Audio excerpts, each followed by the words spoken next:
The rope bites deeper with each step. Her feet, cracked and raw from desert rock, leave no prints behind, only blood.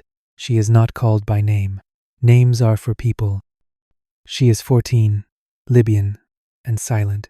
Stripped of clothing and kin, she walks in a line of other girls, some barely 10, bound neck to neck like livestock.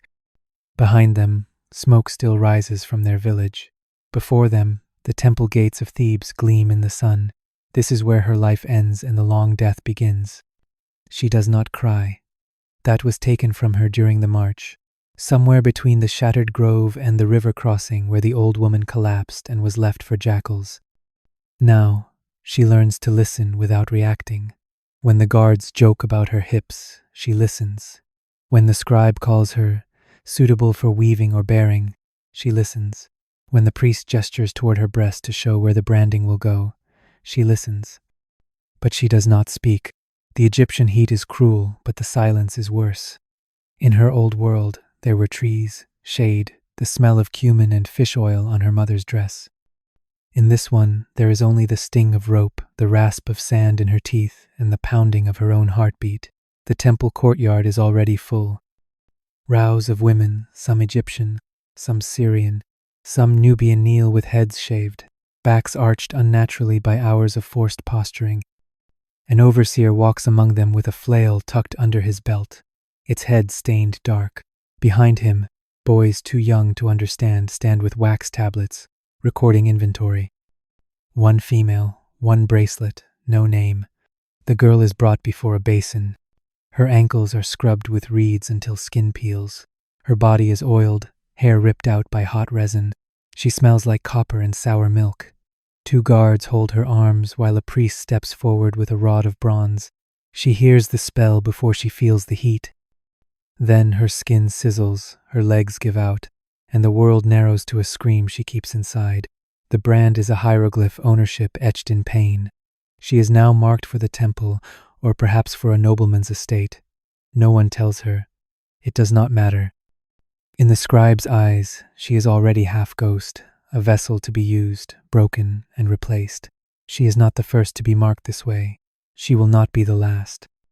Her name will vanish, but her scars will not. Her bones, when they are found thousands of years later, will bear witness to a story Egypt tried to bury beneath its gold. In the slave markets of Memphis, there is no shade, only noise. Voices rise like dust in the air, haggling, laughing, shouting commands at women who no longer hear words as language, only as pressure. The girl from the desert stands on a low wooden platform, arms stretched outward, legs parted. A man with soft hands and sharp eyes walks a circle around her. He pinches the skin at her hips, presses against the backs of her knees, opens her mouth to inspect her teeth. She does not resist. That lesson was taught with a reed cane days ago. Her body is now a commodity, her silence expected. The auctioneer lists her as healthy, unscarred, possibly bilingual. The price rises. From behind a curtain, a priest from the temple of Karnak signals interest. Temple slaves are branded differently, more visible, not on the thigh, but on the cheek or shoulder, where gods can see and masters can flaunt. Another buyer, a nobleman's steward, pushes forward. He wants a new linen girl, one who can spin or be taught to. She is not told which buyer wins. The collar goes back on. She is led through alleyways that smell of fish guts and donkey piss, past women with shaved heads carrying jars, past boys sweeping sand from the doorways of houses they'll never own. She does not look up. Looking invites punishment. Her body will be cleaned again, her nails cut short. If she is lucky, she will be placed in a linen room. If not, the gardens. If worse, the kitchens. The kitchens burn, but that is not her choice. She is handed to a woman called Meret, older, wide-shouldered, with lashes across her arms like vines. Meret nods once. She understands. The girl is taken to a courtyard where other new arrivals sit in silence. A boy no older than 8 sobs beside his sister. An older woman hums to herself, rocking. No one tells the girl to sit. She kneels. A scribe calls names given by buyers, not by mothers. They are not names but roles. Spindle, cask, wet nurse. Decoration. A servant approaches with a hot blade and black pigment. The girl watches as the woman beside her is tattooed on the thigh, her new role etched into muscle with shaking hands. When it is her turn, the blade does not hesitate. The mark is not beautiful. It is practical, ugly, swollen with infection by evening. That night, she sleeps in a room carved from mud brick, with no door and no fire. Beside her lies a girl with braided hair who does not speak, and a boy with a broken foot who moans softly in his sleep. Outside, the nobleman's dogs bark at shadows. The wind carries dust through the slats in the walls. She clutches her knees to her chest. The tattoo throbs like a second heartbeat. She tries to remember her mother's voice and cannot. Somewhere nearby, a whip cracks. Somewhere else, a priest prays. And in her chest, something turns to stone. The morning begins before light, not with song, not with speech, but with the scrape of a wooden door and the slap of a leather strap against the wall. The girl rises from the dirt floor, her limbs stiff from sleeping curled beside a trough. She does not speak. None of them do. Words have become dangerous. A misplaced breath can be mistaken for defiance. She wraps a strip of linen around her waist and joins the others already outside. The line of women stretches like shadow across the estate courtyard, each holding a grinding stone, each face empty. Their task is grain wheat for the nobleman's bread, barley for his beer, crushed between stones heavier than the children they birthed too young. The girl is assigned the lower slab. She kneels on woven reed mats that are already soaked from the women before her. She sets her knees into the grooves worn by hundreds of bodies and begins. Forward, back. Forward, back. The rhythm is older than memory. The stone tears through grain and skin alike. By midday, her palms are cracked. Blood darkens the flour. She works through it. Everyone does. The overseer watches from the shade, chewing dates, flanked by 2 boys with sticks. He speaks only once, when a woman shifts her weight to rest her spine. A crack of wood follows. The woman does not shift again. Beside the girl, an older woman with silver hair and missing teeth leans in and whispers with her eyes fixed forward. Count the strokes. 200 is half a jar. 5 jars before midday. The math of survival. The girl does not answer, but begins to count. Her knees are numb before she reaches 200. Her back screams by 400. She dreams of water, but the jugs are for the master's guests. By late sun, the flour jars are full and the women are dismissed. Not to rest, to wash linen, to haul wood, to carry waste to the river's edge, each task taken without complaint. Each hour of labor stitched into the body like a second skin. That night, the girl washes the stone dust from her arms and watches as the river carries it away. She wonders if it carries part of her too. In the storeroom where they sleep, a younger girl stares at her raw hands and asks if the pain ever stops. The girl, who once had a mother and name, says nothing. She lies down and stares at the thatched ceiling, counting cracks instead of stars. Her knees no longer straighten. Her fingers tremble even at rest, but she will rise again, tomorrow, and the day after, until her bones twist into the shape of labor and she forgets she was ever anything else. In Egypt, grain was sacred, but the women who ground it were not. The festival came with drums and dust. Servants swept the temple floor for days, arranging baskets of fruit, pots of honey, pitchers of beer. The nobleman's estate sent 5 girls as offerings washed, oiled, and veiled in thin linen. The girl was one of them. Her tattoo had healed into a dark welt across her hip. Her joints still ached from grinding, but Merit had whispered the priest requested her specifically. Not for punishment, for performance. The gods, she said, must be entertained. She is led to a chamber lit by flickering torches. Statues of Hathor smile down with stone serenity. A priestess marks her forehead with blue pigment. Her task is simple: dance. Not like the foreign girls who twist their hips and make the men laugh. Hers is ritual movement, they say. Her body must become a story, the story of conquest, the fall of enemies, the joy of Pharaoh. She does not know the steps, only the shape of fear. A line of women waits behind her, some marked with old brands, some with fresh bruises. One whispers that the last girl to stumble during the dance was sent to the mines. The music begins slow, heavy, pulled from instruments that sound like mourning. She moves, each gesture pulled from memory, from instinct. Arms rise like flames. Knees bend until they scream. Her feet slap stone, and she feels the eyes of priests, nobles, and scribes watching not her performance, but her obedience. Laughter breaks the rhythm. A fruit pit hits her shoulder. She does not stop. One of the men shouts, calling her movements too stiff. A priest gestures to the flutist, who shifts the tempo faster. She must follow. She cannot fall. Sweat soaks her linen. Her legs falter. When the dance ends, silence blooms.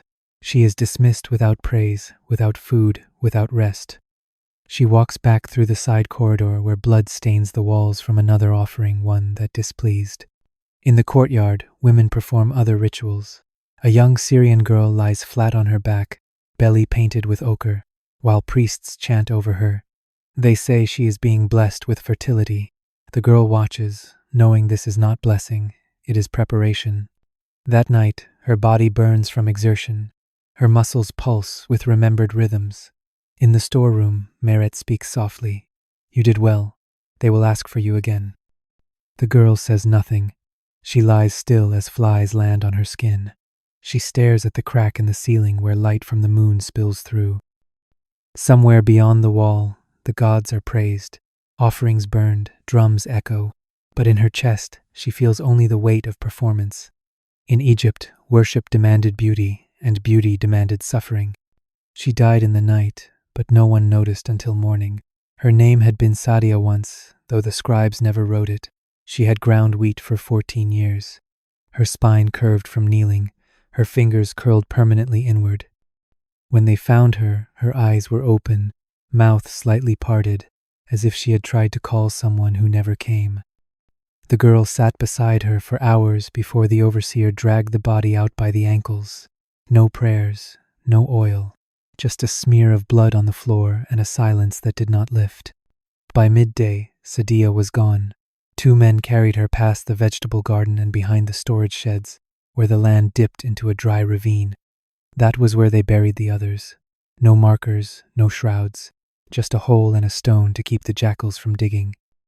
The girl watched from the window slit as they threw the body in, limbs stiff, hair matted with sweat.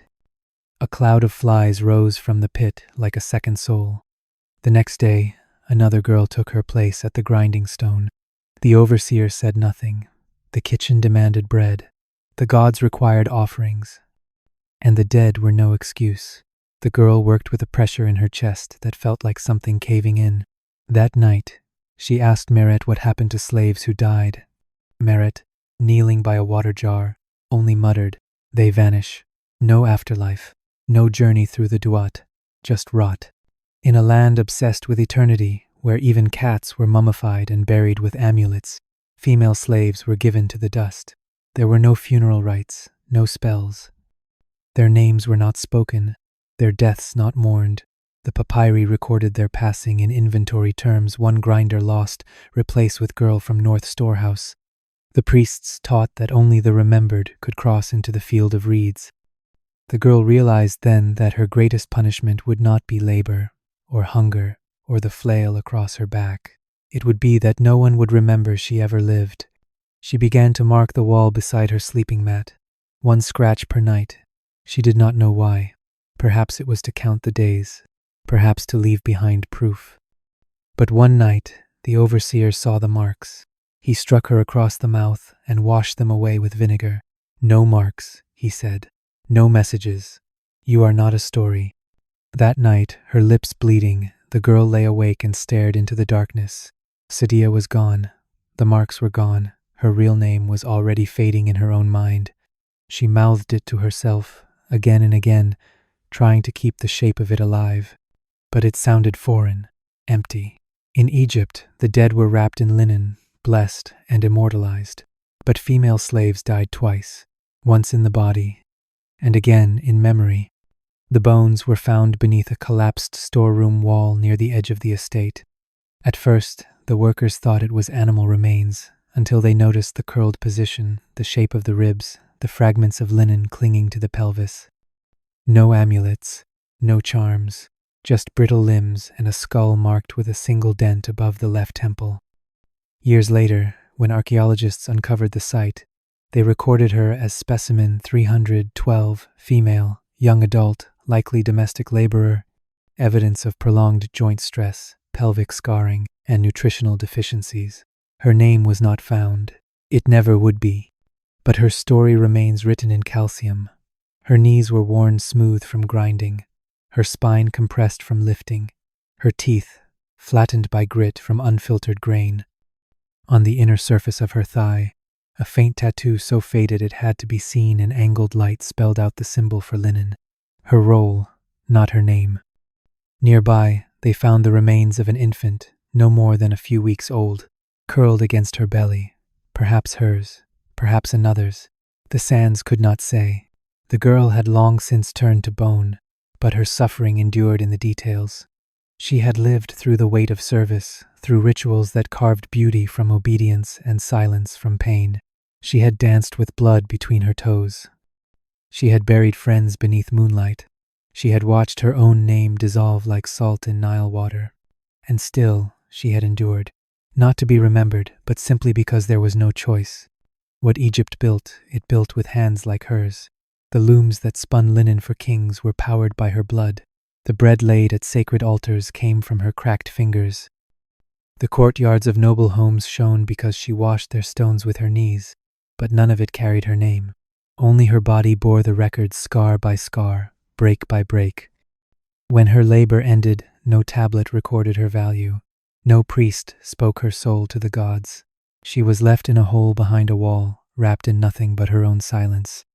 But centuries later, she speaks again, not in words, but in evidence. The wear on her bones tells of decades of submission. The scar on her temple tells of a final blow. The tiny body beside her tells of love, or loss, or both. In death, she became unerasable, a whisper beneath the sand, a weight beneath the glory. The girl, once stripped of identity, once punished for memory, now stands at the edge of history like a shadow that refuses to fade. She was never meant to be remembered, but you remember her now. If you enjoy videos like these, like and subscribe. And tell me in the comments which state or country you're watching from. I read them all.